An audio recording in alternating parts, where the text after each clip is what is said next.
रामकृष्ण हरी मंडळी, शुभ सकाळ. चला, आज आहे रविवार, आज आहे रथसप्तमी.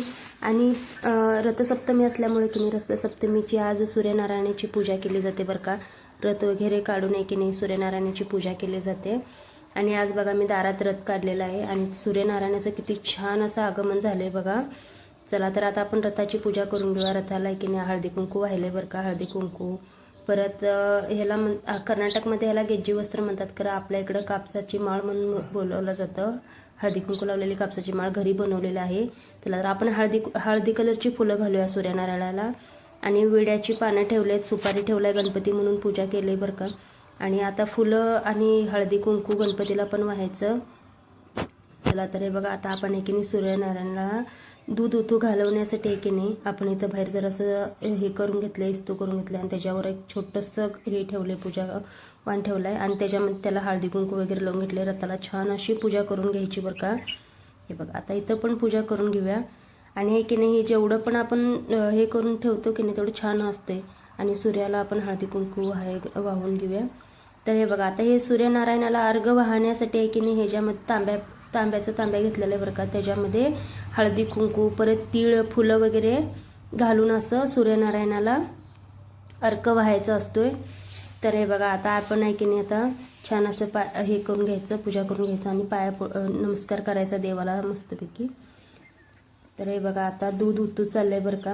तर आपण आता सूर्यनारायणाची आरती करून घेऊया. तर बघा, इथं मी कापूर वगैरे घेऊन आले आणि कापूर लावून आता सूर्यनारायणाला आणि रथाची पूजा करून घ्यायची. आज रथसप्तमी असल्यामुळे की नाही असं मानलं जातं की संक्रांतीचा हा शेवटचा दिवस.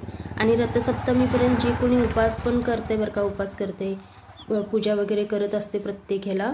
तर आता बघा, आपण रथसप्तमीची पूजा करून घेतली आणि सूर्यनारायणाला पण आरती वळून घेतले बरं का. किती छान असतं बघा, माझ्या अंगणात की नाही पक्ष्यांचा कलबलाट पण किती मस्तपैकी होतोय. पहाटे उजडायला आणि सूर्यनारायणाला अर्घ द्यायला ही असं सकाळची पूजा असते बरं का. सकाळी पहाटेचीच पूजा करायची असते आणि सूर्यनारायणाची. तर की नाही बघा, माझ्या इथं पाखरांचा किती कलबलाट चालू आहे बघा.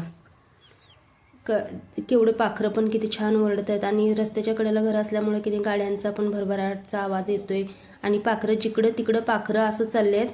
त्यामुळे हे बघा, किती छान असं उजेड पडलाय. आणि आज असं मानलं जाते की सूर्यनारायणाची ज्यांनी कोणी पूजा केली की नाही त्याच्या ह्याच्यामध्ये भाग्य असंच उदयत होत जात असते. त्यामुळे की नाही सूर्यनारायणाची आपण प्रत्येक सगळेजण पूजा, सवाशिनी बायकांनी पूजा करायचं असं एक नियम पण असतोय बरं का. आणि असं हे बघा, मी सूर्यनारायणाचा रथ पण काढलेला आहे, आदित्य राणूबाई पण काढलेला आहे. जेवढं असं हे करून जेवढं जमेल असं मी माझ्या ह्याच्यानं पूजा केलेलं आहे. येतात सांग पूजा संपन्न झालेली आहे. तर हे बघा, अशी पूजा माझी झालेली आहे. कशी वाटली मला कमेंट करून सांगा बरं का पूजा. तर हे बघा, हे दूध असं उतू घालवायसाठी की नाही दूध असं हे केलेलं असते आणि सूर्यनारायणाची पूजा केलेली आहे. तर घ्या सगळेजण, सूर्यनारायणाचं दर्शन घ्या बरं का सगळीजण. बघा, माझ्या अंगणात असं किती छान खुलखुलून सूर्यनारायण आलंय. श्री स्वामी समर्थ.